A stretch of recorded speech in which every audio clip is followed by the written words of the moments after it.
most important thing is for the military to really dialogue with the people. Dialogue. Listen. Listen. Yun ang sa akin, dialogue. Tsaka pag nag-dialogue tayo, we are on an equal footing.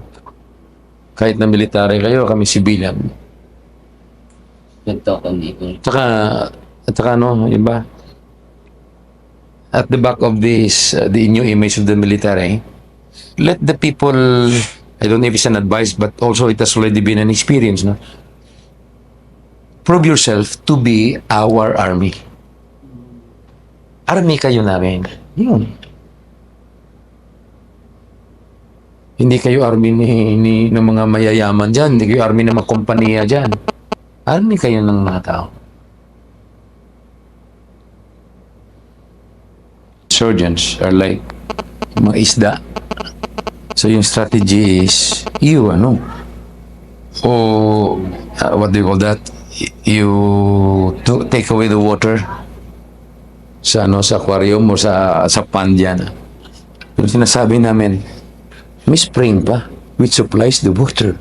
Oh. Di ba? Yes. May tuburan. So, government has to concentrate on that. On trying to stop the spring. Para sa lalanguyan ng mga na to. Di ba? Yes. Sa akin, yung tubig is poverty. But what is the cause of poverty? Di ba? What is the cause of poverty? It could be injustice. Could be some, mga issues na yan. Corruption, etc. Yun. Kasi, pag poverty ang cause ng insurgency, maraming mga may hirap Di ba? Na hindi rin pumunta sa kanila. So, in other words, there are poverty, ang cause talaga ng poverty. Yun dapat tutukan ng gobyerno. And to really, yung sa education nila, we go back always to the basic principle, personal transformation. Yung palaging, that's the perennial message of the church. Let us change. Let us change ourselves. Let us become better persons. Yung sa amin noon, yung Operation Thunderbolt. I was still then the parish priest of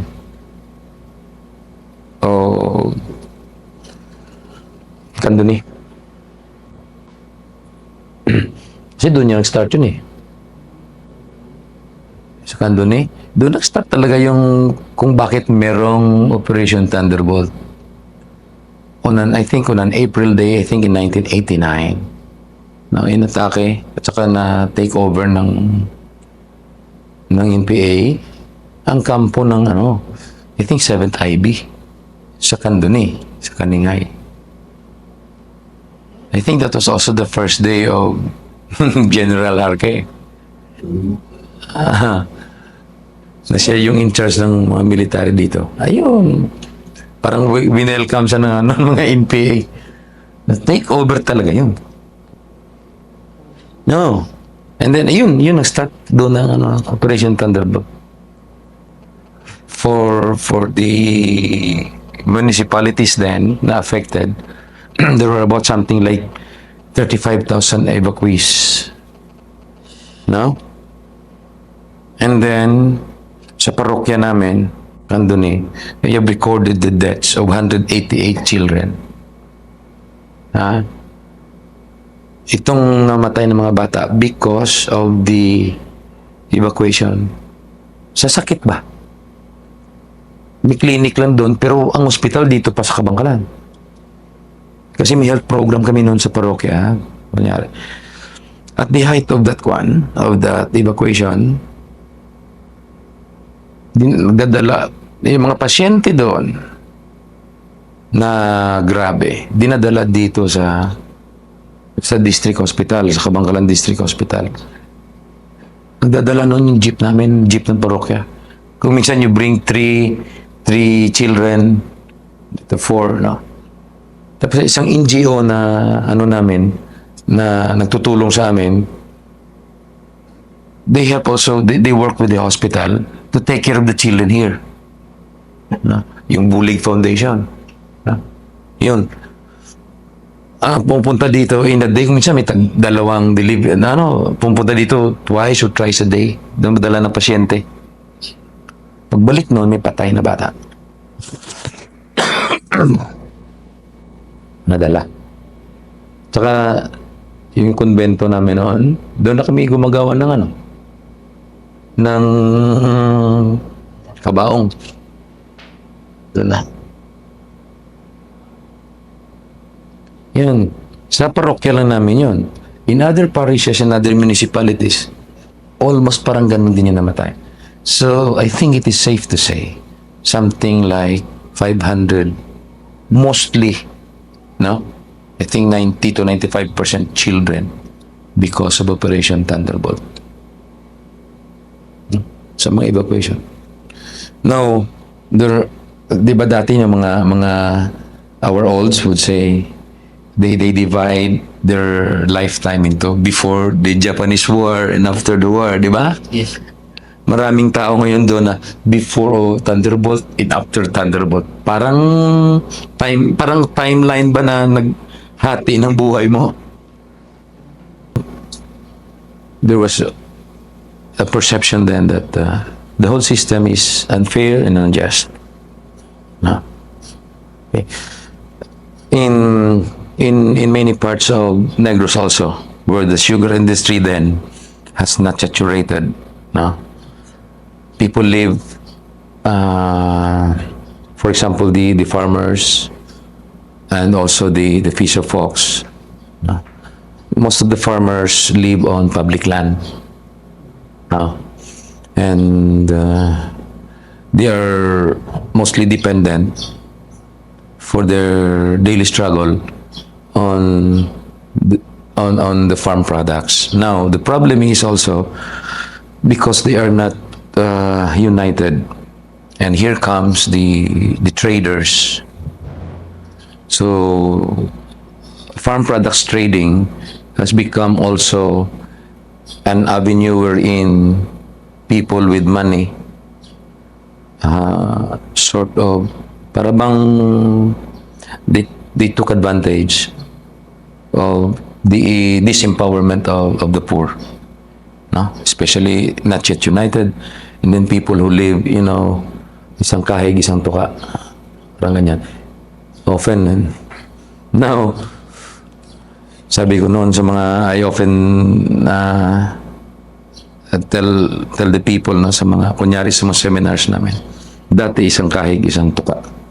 Ngayon, kahit 3 kahig, isang tuka. O di kaya hindi mo pa nakahig, natuka mo na. Yung bang the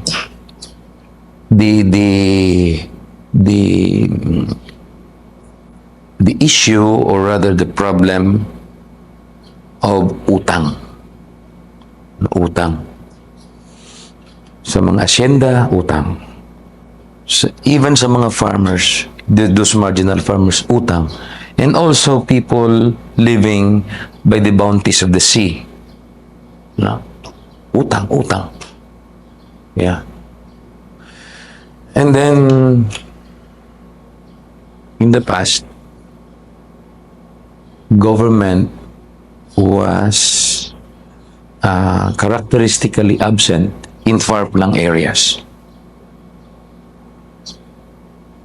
Walang or very minimal government service then. And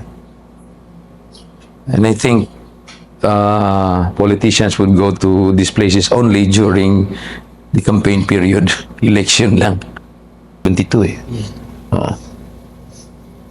Yun, mga 70s, wala yung mga PC panahon, etc.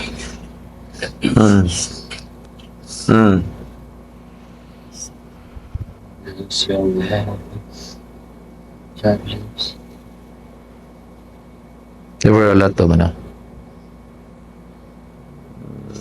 generally we call this human rights violations. For people to be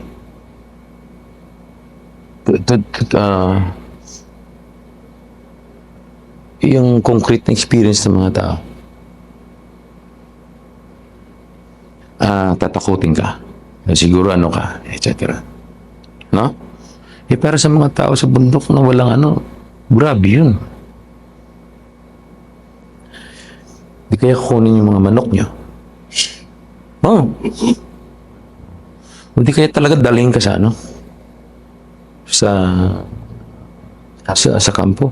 O di kaya pasamahin ka sa sa operation. May iba nga, sila yung they carry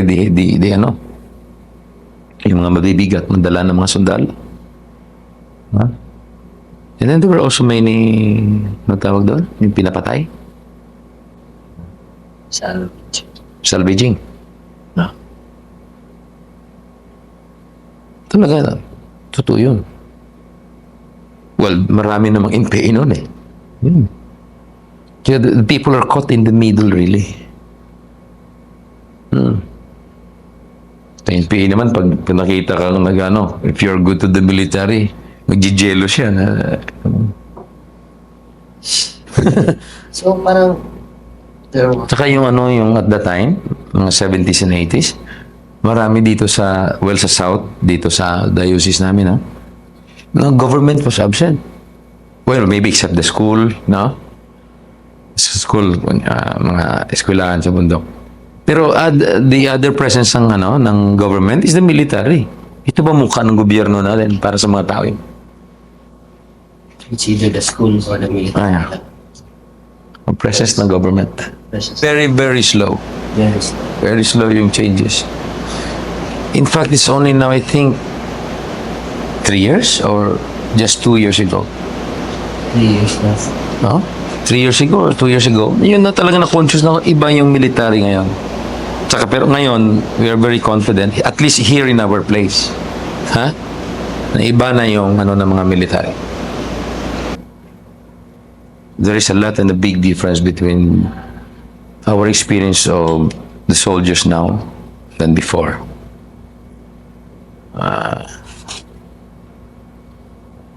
Before, martial law kasi yun.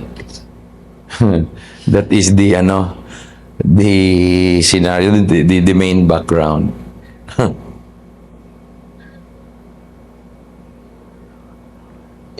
Yung soldiers noon, I think we're trained to be feared.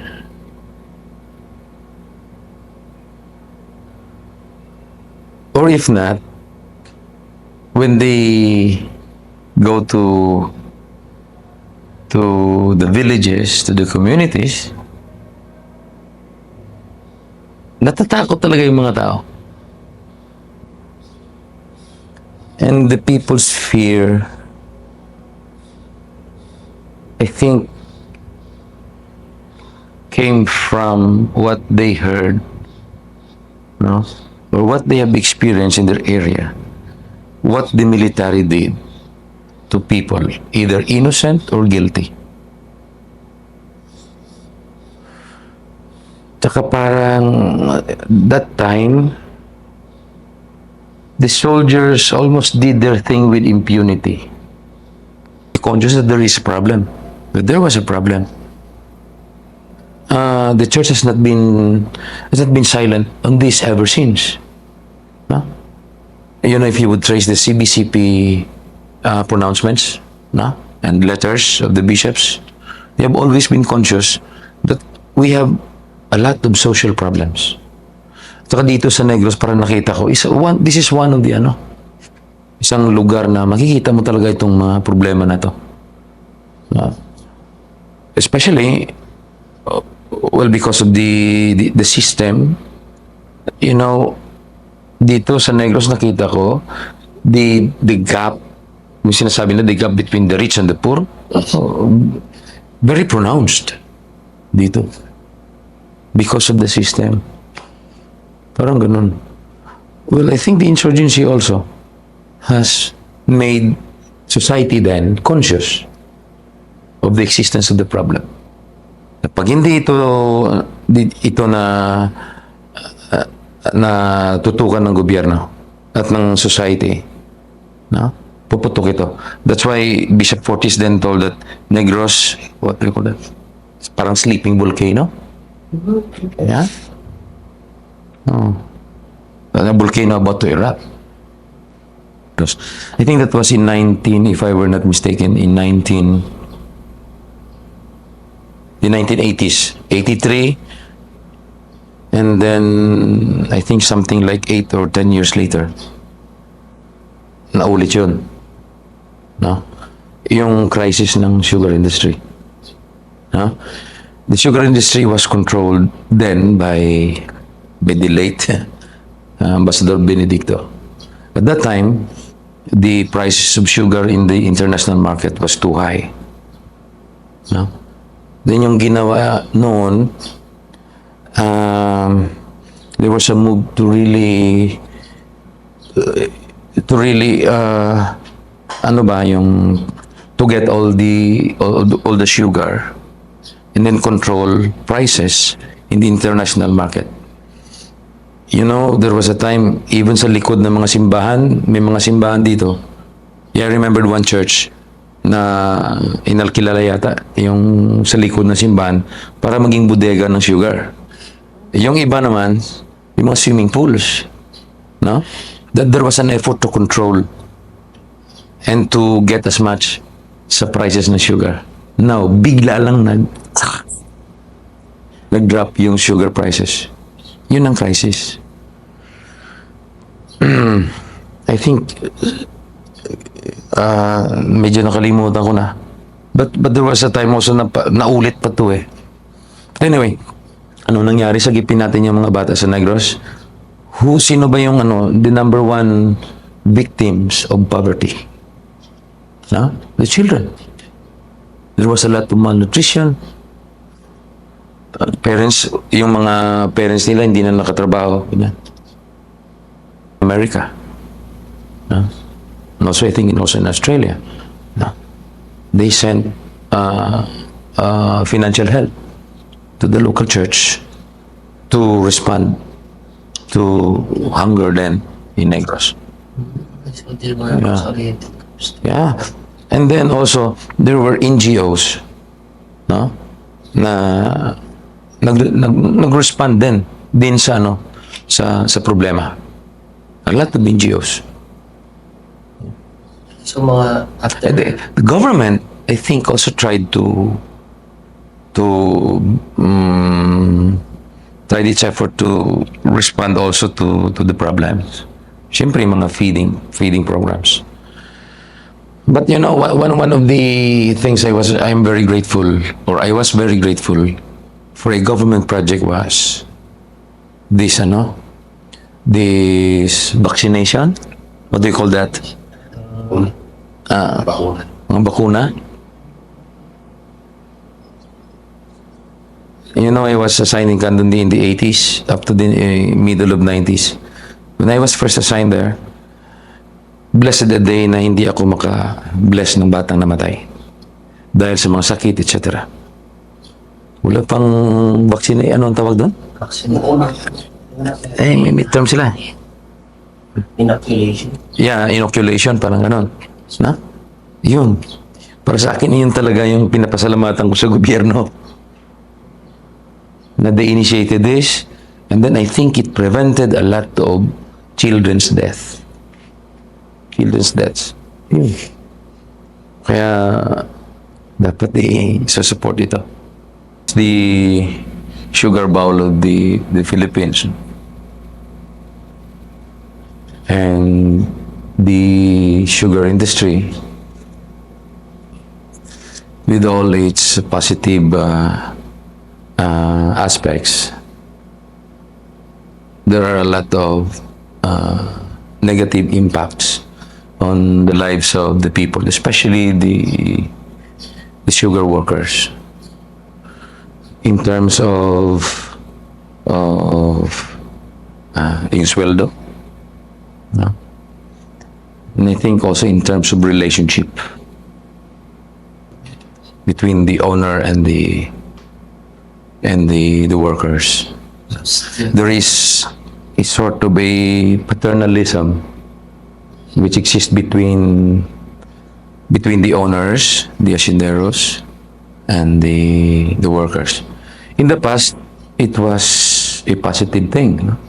But then came this moment in our history when people are too conscious of their dignity, no? Also conscious of their rights. So from then on, people tried to, or rather struggled to have their rights really respected. So, With again, with all these achievements, there were a lot also na kakulangan ng programa.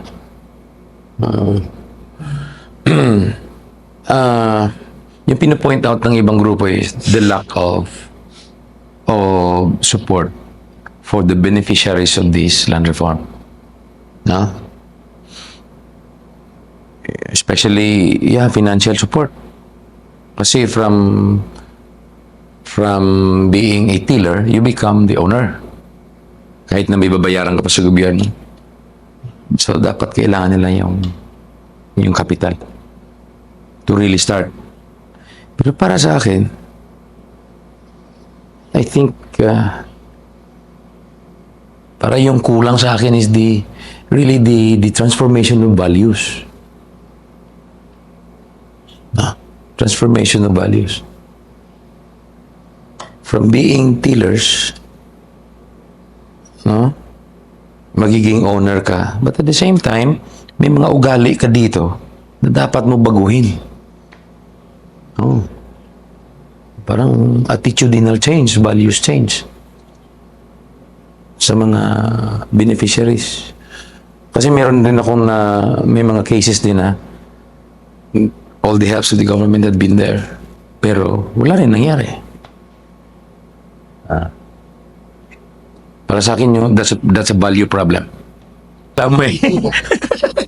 Among the, yun na experience ko talaga na we are in a meeting, pag may reklamo, maya-maya hindi mo alam, nagtitext na pala yun. Hindi ka tumatawag, kino-confirm na yung mga reklamo. I mean, the immediate response to a problem from the military side, talaga malaki yung nagagawa nito. And I'm sure hindi lang ito for Colonel Llano and for our friend here, the local, si Leo. Para sa akin, hindi lang ito for propaganda. These are people na very sincere. No? Yun lang, isa pa rin yan, ha? Yung ko lang, the sincerity. Kasi pwede rin natin gawin ito propaganda eh. Di ba? yes. Oo. At saka ito pa, what has been started, sana patuloy na lang ito. Kasi kung minsan yung isang at the back of our minds, pag wala nitong mga tao, ano naman yung baka iba naman yung ugali, at saka iba naman yung strategy ng The next. the next na Yun ba? Oh, well, kahit na you deal it differently, basta pareho pa rin yung Trust. yung trust nyo.